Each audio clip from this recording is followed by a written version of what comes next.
to ask a question. What can Christians do, particularly those that may be in a public school situation with, where evolution may be posed as a theory, or sometimes it's just spoken of as if it were fact and you just dare not question. What can students do, or is there any way to approach a school board, or are there any other avenues that are already taking place? Let me give you two courses of action, okay? The first one is that if you're in a situation where you're being taught evolution and you have to repeat back what the teacher says, repeat the teacher back. Tell the teacher back what the teacher wants to hear. But you can also write a note at the end that says, I don't believe this stuff. But that's up to you if you want to do that or not, okay?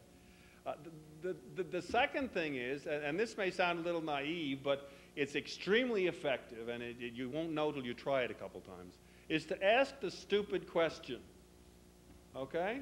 I mean, just ask the dumb question like I did. I gave the example last night. Did I give it to you? Did I talk about the Tetons with you? Have I shared that story with you? Okay, let me share that story with you, because I'm just a dumb tourist asking a dumb question, and I've got the poor park ranger all upset, okay?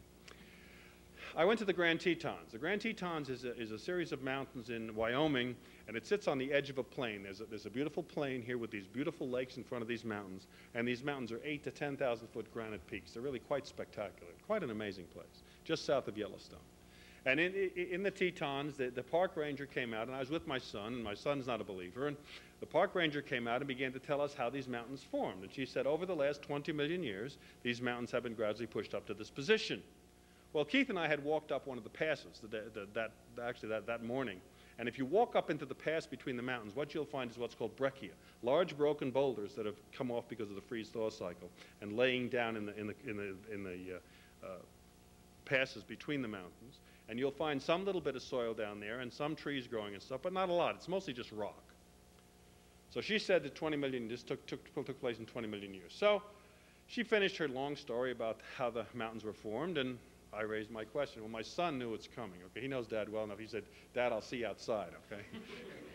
Because and I have to say that someone has told me my picture's going to be posted in the parks. Don't let this guy ask a question. So I raised my hand and I said, tell me, how much erosion takes place in 20 million years? That's a long time.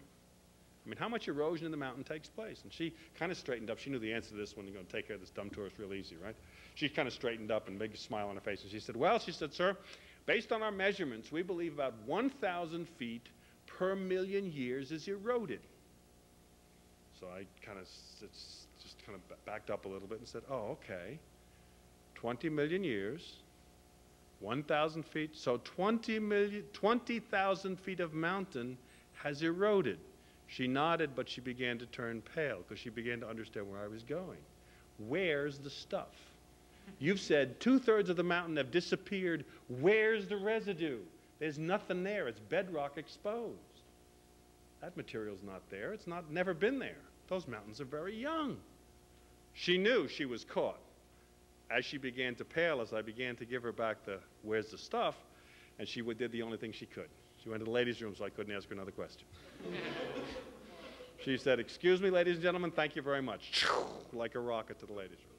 Because she knew she was caught. Because you see, just asking the dumb question was enough, because I'm a smart enough observer to see, you look at it. The same thing is true at Grand Canyon.